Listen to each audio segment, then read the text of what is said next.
Salve ragazzi, oggi siamo a Subiaco, un bellissimo paese che adesso andremo a vedere. Abbiamo iniziato questo percorso proprio da questa chiesa, che è la chiesa di San Francesco, e da cui poi si può anche vedere una veduta di Subiaco, intanto è un'anteprima. Cosa dirvi? Beh, se non grazie per essere ancora qui, a seguirci e appunto, veniteci dietro.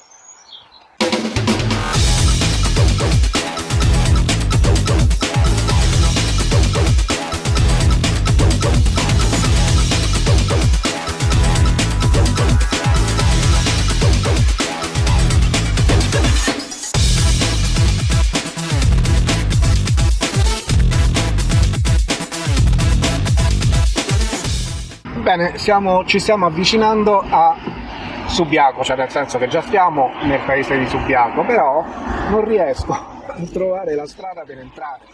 No, nel senso, qui c'è una bella stradina che ci dovrebbe portare dentro Subiaco, però per adesso io vedo solo case abbastanza moderne. Fagliele vedere un po'. Beh, sembrano casette normali, non mi sembra sto borgo medievale. È ovvio che abbiamo sbagliato strada. Dovevamo entrare da qualche altra parte. Allora. Ah, qui c'è un'indicazione che dice ospedale, no, non ci voglio andare. No. Giudice di pace. Giudice di pace, beh, direi neanche. No, assolutamente. Municipio, di solito il municipio. Montelivata, una sciata. Anche sì, però siccome il municipio si mettono sempre nei posti centrali del paese, perché i sindaci mica sono scemi, si cercano un posto buono del paese, quindi se c'è il municipio da questa parte evidentemente c'è anche il borgo. Io sto a fare il giro, vabbè, cerchiamo il posto e ci risentiamo. Bene, allora abbiamo chiesto a un ragazzino del posto, come si fa ad andare nel paese. Ci ha detto: guarda, dovete parcheggiare la macchina e andare a piedi, come al solito, ossia è la nostra condanna, cioè dobbiamo per forza camminare. Probabilmente, io credo che i sindaci del posto, quando ci vedono arrivare, chiudono il paese perché mi vedono che ho la pancia e dice: guarda, facciamolo camminare questo perché c'è proprio bisogno. Beh, anch'io, naturalmente. Si vede, allora niente, proprio ci vogliono castigare. Allora che cosa abbiamo fatto? Vabbè, in attesa di fare tutta sta salita, abbiamo letto monasteri e ruderi di Nerone. Ruderi di Nerone. E abbiamo detto: senti, sai che c'è di nuovo? E allora cominciamo dai monasteri e dai ruderi di Nerone, che suona anche molto bene. A tra un po'.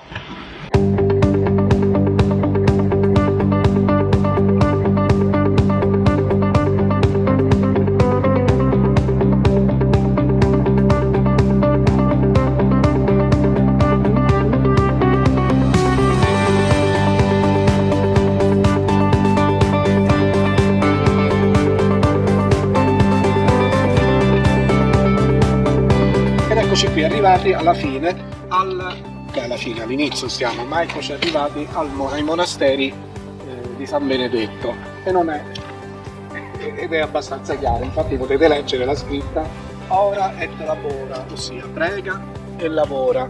Ecco, noi che facciamo? Non sa nessuno dei due, no? Preghiamo e non lavoriamo. Sarà forse un messaggio in codice, però guarda qui, Paoletta, guarda che bel reperto biblico.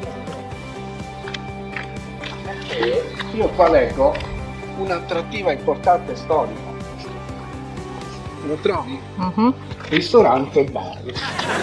Mi sembra che sia un'attrazione molto... Sì, molto originale soprattutto. Dai, a parte gli scherzi. Però io un po' da questo ristorante sono attratto. Vogliamo vedere un attimo di che si tratta?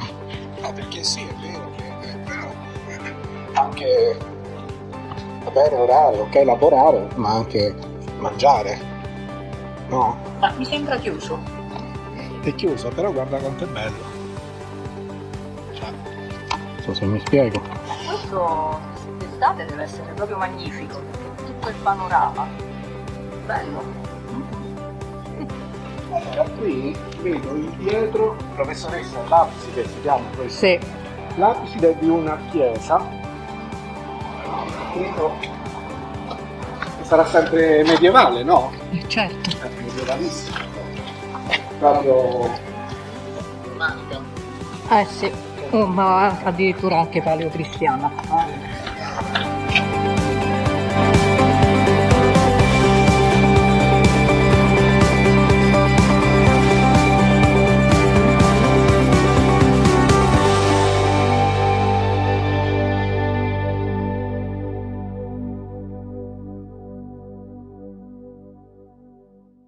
Allora, qui c'è un'entrata. Permesso? Ci fanno entrare, sì.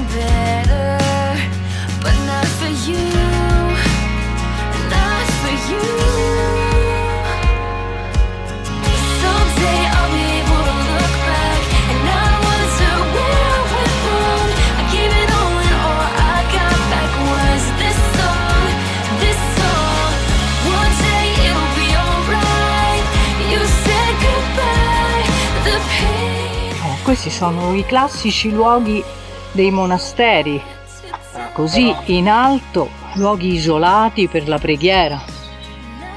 Certo. Si sentono solo gli uccellini. Ma guarda che bello questa tettoia, queste pietre.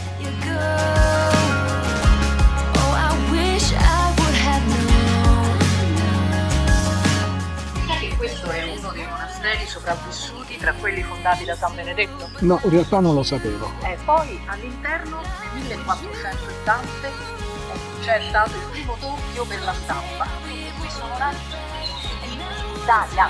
Mamma mia. Eccezionalissimo. Ah, cioè tu parli proprio i torchi, quelli per la stampa, quelli che cui.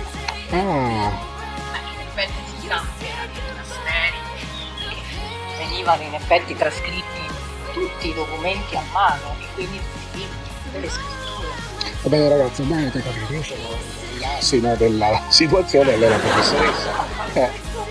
Sì, quale professoressa? No, in effetti non lo sapevo, ma questa è una cosa importantissima. Il fatto che siano praticamente i primi libri stampati. In pratica oggi, se noi abbiamo le riviste, i giornali quotidiani, una parte la dobbiamo anche ai monaci benedettini che hanno in qualche modo perfezionato e divulgato il mezzo della stampa. Un po' come fosse possiamo dire dei youtuber dell'epoca. Il mezzo di comunicazione era la stampa e di conseguenza è come fosse lo youtuber. Oggi avrebbero chissà quanti like. E qui siamo, diciamo, all'inizio del tragitto che ci porterà ai monasteri dei benedettini, e anche in questo caso poteva mancare una scalinata? Certo che no, eccola qua, bella, questo vai. Ci fa tenere in forma, dai. Sì, in forma proprio. Senti, io mi sono pesato ieri e ti dico che ho pure preso qualche chilo. A chi lo dici? E mi sono fatto tutte queste scale, ma sai che ti dico, lo salta. Senti, non le faccio più, anche se loro qui ci obbligano, anche volendo dire vabbè non le facciamo, come fai? Guarda qua. Guarda che bella questa. Sì. Che c'è scritto? Vabbè in latino, però qui abbiamo la professoressa e tu il latino lo conosci come fosse l'italiano. Provando a inquadrare ma non si vede, non si legge niente, è troppo cancellato. Si dice dunque sì, Montis superasse Iugum negatta. Vabbè senti, io non riesco a leggere. Non è che capisco molto, Ah, guarda, qui c'è scritto laghetto di San Benedetto. Ma bisogna andare per un'altra strada, è solo un'indicazione questa. Vogliamo provare? Vogliamo provare ad andare al laghetto? Tu hai portato il costume? No, l'ho dimenticato. Mannaggia, se no ci facevamo il bagno. Ma sta strada però è sicuro? Io non la vedo molto sicura. L'indicazione diceva qui, però. Ma ti ho detto? Vabbè, di là, di qua si va nel dirupo e non ci voglio andare. Sarà qui. Però guardate quanto è bello. Sì, ma io vorrei ritornare su perché ci stanno tutte le altre cose da vedere di San Benedetto. Ma dopo ci ritorniamo su. Però guarda che bello. Qua tu dici sempre adoro i paesaggi autunnali. Eccolo, guarda. Guarda che paesaggio autunnale. Non ti piace? Sì. Ecco allora.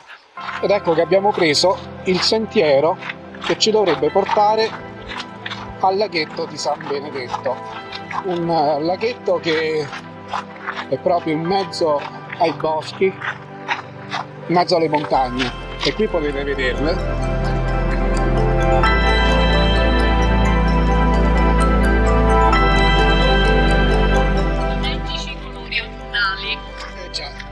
E perché siamo arrivati, ahimè, all'autunno.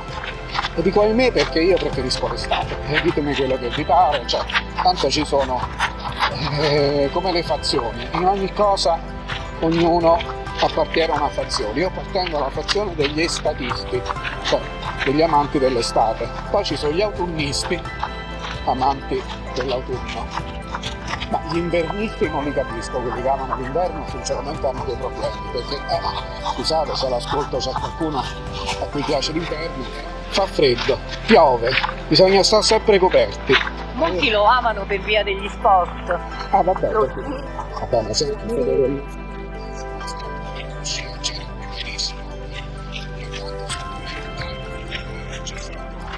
però al di là di quello, per due poveri non sciatori come noi, che sci, che becchi solo il brutto dell'inverno, ossia la pioggia, andare vestito come Babbo Natale, infagottato di maglioni, giubbotti, e io preferisco l'estate, se no sì, anche l'inverno, ma l'inverno dall'altra parte della terra, dove l'inverno fa caldo.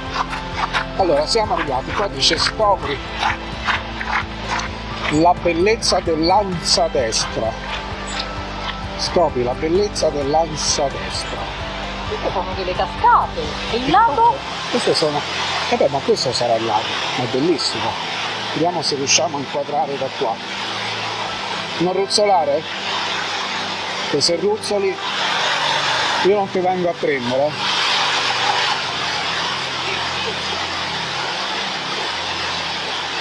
Sì, molto molto molto bello, però credo che si possa andare ancora più giù. Vediamo. Ragazzi, la natura è natura. Comunque non ha del lago questo, Ma lo chiamano lago, fidiamoci, no? Sarà lago. Se no lo chiamavano fiume, se no lo chiamavano cascata, se lo chiamano lago. Guarda, e non è un lago questo.